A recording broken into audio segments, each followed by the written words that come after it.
que la physique, c'est pas du tout la bureaucratie des apparences. Au sens où ça n'est jamais en observant des phénomènes,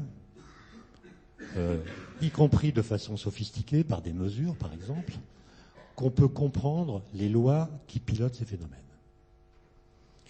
Autrement dit, ce que j'essaie de vous montrer, c'est que les lois physiques que vous connaissez, et celles que vous allez apprendre, sont toujours des lois dont l'énoncé, lorsqu'il est entendu pour la première fois, contredit l'observation.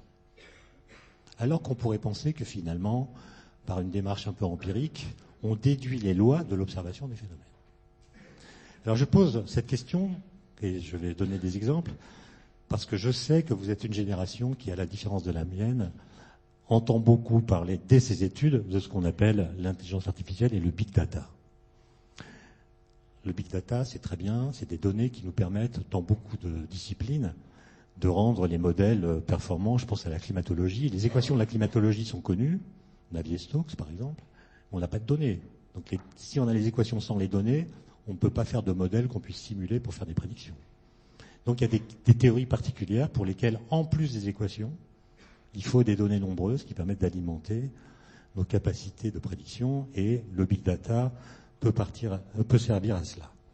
Mais récemment, il y a un article qui est paru dans une revue scientifique, signé par un physicien qui s'appelle Chris Anderson, qui dit que bientôt, on n'aura plus besoin de théorie physique.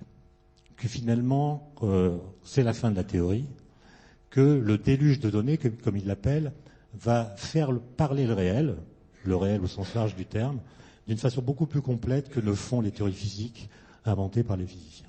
Et donc on n'a plus besoin de théoriciens, on n'a plus besoin d'expérience de pensée, je définirai ce que c'est tout à l'heure. Il suffit d'engranger des données les plus nombreuses possibles et d'exploiter par des algorithmes intelligents ou même naïfs ce qu'elles recèlent comme corrélation cachée, voire comme relation causale qu'on aurait ignorée.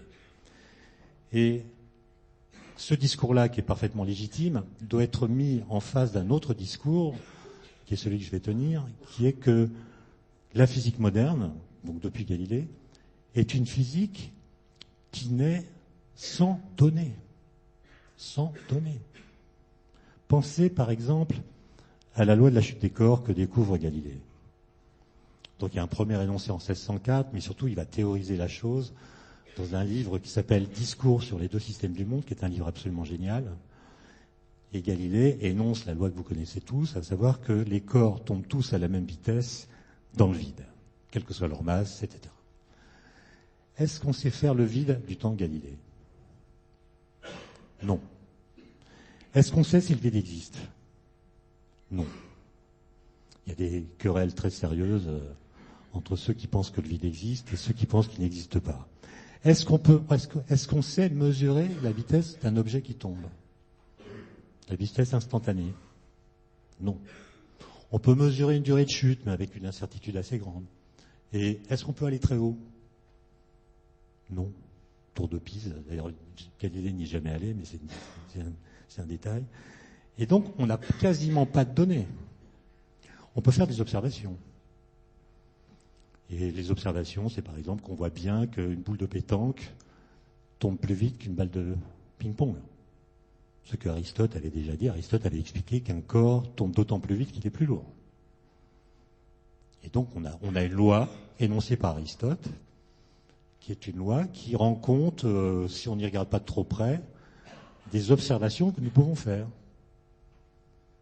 Et Galilée dit non, tous les corps tombent à la même vitesse dans le vide, et donc il produit un énoncé qui contredit les observations. Comment est-ce qu'il a fait? L'expérience de la tour de Pise qui est dans les livres, vous l'oubliez. D'accord? Elle n'a jamais eu lieu. Galilée note tout. Il n'a jamais parlé de la tour de Pise. Il n'a jamais fait cette expérience. Et s'il l'avait faite, qu'est-ce qu'il aurait vu? Que les objets les plus lourds tombent plus vite que les objets les plus légers, ce qu'on savait déjà. D'accord? Simplement, il remarque trois choses. La première, c'est que si on laisse tomber une pierre dans de la mélasse, elle est freinée et immobilisée plus rapidement que si on la laisse tomber dans de l'eau. Et ensuite, il remarque que si on la laisse tomber dans l'air, elle est freinée moins rapidement que dans l'eau. Il s'est dit, mais si la densité était nulle, qu'est-ce qui se passerait? Et donc il fait une sorte de passage à la limite, en passant de situation expérimentale qu'il peut effectuer à une espèce d'idéalisation d'un monde dans lequel le vide existerait, sans faire le vide. Donc le vide devient une sorte d'expérience de pensée, ce qui va changer le cadre conceptuel ou le statut qu'on lui accorde en physique. Le vide va devenir un lieu qu'on peut invoquer pour définir des lois simples qui ensuite seront complexifiées pour tenir compte des situations concrètes auxquelles on a affaire. Mais évidemment, ce passage à la limite n'est pas suffisamment convaincant. Ça ne suffit pas. Et ce que va faire Galilée, c'est inventer ce qu'on appelle une expérience de pensée. Alors, une expérience de pensée, c'est pas du tout une expérience où on se met à réfléchir. En physique, une expérience de pensée, c'est une situation dans laquelle on dispose d'une loi physique. On suppose que cette loi physique est vraie, et on imagine des situations qu'on ne peut pas réaliser concrètement, mais qu'on peut penser, et on regarde comment cette loi supposée vraie implique ce qui va se passer dans la situation qu'on imagine. Et puis on voit comme ça ce qu'une théorie a dans le ventre. On peut détecter d'éventuelles contradictions dans l'énoncé de la loi, et on fait subir à la logique qu'elle contient une sorte de test crucial. Et je donnerai des exemples montrant qu'Einstein, lui, il a beaucoup utilisé l'expérience de pensée d'une façon originale, j'y reviendrai.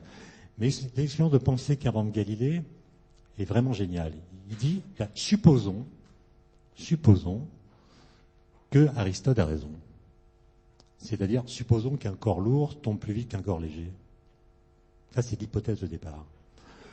Ensuite, et c'est là que commence l'expérience de pensée, je prends un corps lourd, une pierre lourde par exemple, et puis une autre pierre plus légère. Donc la plus lourde, d'après la loi que je suppose vraie, va tomber plus vite que la plus légère. Maintenant, je relie la petite à la grosse par une ficelle. Je les attache l'une à l'autre. L'ensemble qu'elles forment est plus lourd que la plus lourde. Donc d'après la loi supposée vraie, elle va tomber plus vite.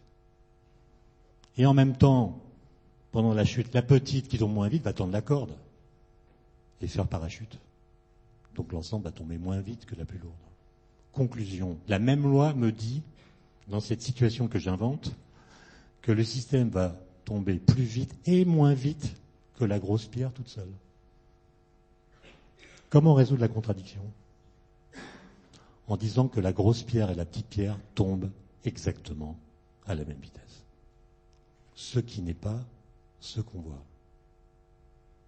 Et donc le fait de croire à cette loi vous oblige ensuite à réinterpréter l'observation, et on dira par la suite que c'est la gravité qui fait tomber tous les corps à la même vitesse, quelle que soit leur masse, et puis il y a d'autres forces liées à la présence de l'air, la résistance de l'air, la poussée d'Archimède, qui sont responsables, et seulement elles, de la différence de vitesse observée entre les corps lourds et les corps plus légers.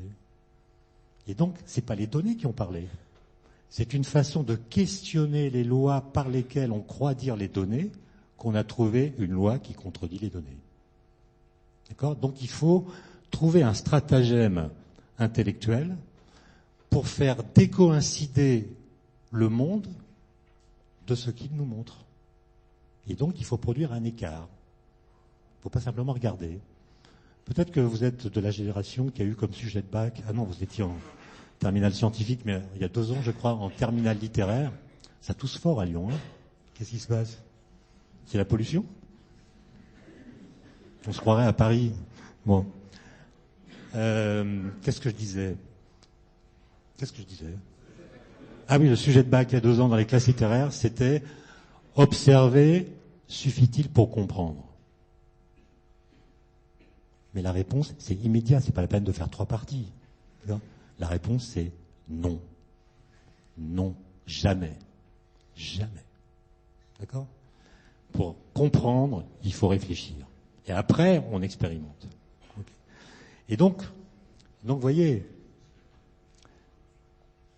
est-ce qu'un jour, si on avait toutes les données de tous les corps qui tombent dans l'atmosphère, quelle que soit leur forme, leur masse, leur vitesse initiale, j'ai un logiciel qui dispose de toutes les données de vitesse de chute et d'accélération de corps qui tombent dans l'atmosphère terrestre.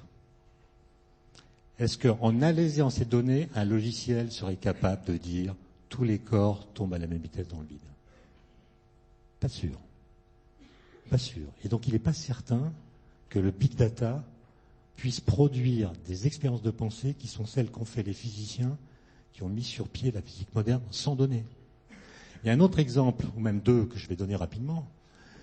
Einstein, 1915. Il publie la théorie de la relativité générale. Équation d'Einstein, nouvelle théorie de la gravitation, j'y reviendrai. Aujourd'hui, en 2018, quand on fait de la cosmologie, on utilise les équations d'Einstein, les mêmes. Quelles étaient les données à l'époque? Mais rien, on ne savait rien sur l'univers. En 1915, on ne sait pas qu'il existe d'autres galaxies que la nôtre. On ne sait pas que l'univers est en expansion. On ne connaît en guise d'objets célestes que les étoiles, les planètes, les comètes. On ne sait pas d'où vient que les étoiles brillent. On n'a pas la moindre idée de ce qui provoque l'émission de lumière par les étoiles. On ne connaît pas les forces nucléaires. On ne connaît que dalle. Depuis, télescopes, collisions de particules, satellites, nous donnent toutes les données que nous avons aujourd'hui. Aucune de ces données n'a remis en cause les équations d'Einstein. Maintenant, faisons le film à l'envers. Imaginons qu'on ait toutes les données dont on dispose aujourd'hui, toutes, y compris les ondes gravitationnelles de 2015. On a toutes les données, mais on n'a pas les équations d'Einstein. Est-ce qu'un logiciel pourrait retrouver les équations d'Einstein à partir de l'analyse des données? Vous voyez, l'idée que l'intelligence artificielle va détrôner la physique théorique est une idée qu'on peut questionner et la réponse n'est pas donnée d'avance. Par exemple, les ondes gravitationnelles, on les a détectées non pas parce qu'on s'est dit tiens, on va mettre un détecteur comme ça, on va voir ce qui se passe. On les a détectées parce qu'en 1916, Einstein a produit un calcul démontrant que si son équation était juste, elle devait exister. Autrement dit, c'est parce que la théorie a rendu leur existence envisageable qu'un siècle plus tard, on a trouvé les moyens de les détecter. Mais si la théorie n'avait pas parlé, on les aurait jamais détectés. D'accord? Autrement dit, ce que je suis en train d'essayer de vous dire, c'est que la physique théorique d'aujourd'hui agit non pas simplement comme un cadre formel qui permet de décrire de façon économique les régularités observées dans le réel. La physique théorique agit comme un treuil ontologique. C'est-à-dire, elle nous permet de prédire l'existence de nouvelles sortes d'objets physiques. On a parlé du boson de Higgs, j'en reparlerai tout à l'heure, il a été prédit comme possibilité d'existence 48 ans avant sa détection. Les ondes gravitationnelles, je l'ai dit, c'est 100 ans avant leur détection. Bon, le record du monde, c'est l'atome, prédit 2500 ans avant sa détection. Mais en fait, quand on dit ça, on dit un truc complètement faux. C'est-à-dire que l'atome qu'on a détecté en 1906 avec Jean Perrin, que vous connaissez, n'a aucune des propriétés que les Grecs atomistes avaient envisagées. Aucune des propriétés. Eux, ils l'imaginaient indivisible, compact, éternel, sans vide à l'intérieur, etc. Il n'a aucune de ces propriétés. Ça ne veut pas dire que les philosophes grecs se sont trompés. L'atome qu'ils ont pensé n'existe pas, mais c'est parce qu'ils l'ont envisagé qu'un débat s'est formé qui, 2500 ans plus tard, a conduit à la détection d'un truc qu'on a appelé atome, qu'on n'aurait pas trouvé sans eux, et qui n'a aucune des propriétés qu'eux avaient imaginées. Autrement dit, les choses qui n'existent pas pour rien. Vous voyez ce que je veux dire? Bon. Les choses qui n'existent pas pour rien. Ça peut être très utile pour trouver des trucs qui existent. Okay. Donc, le message,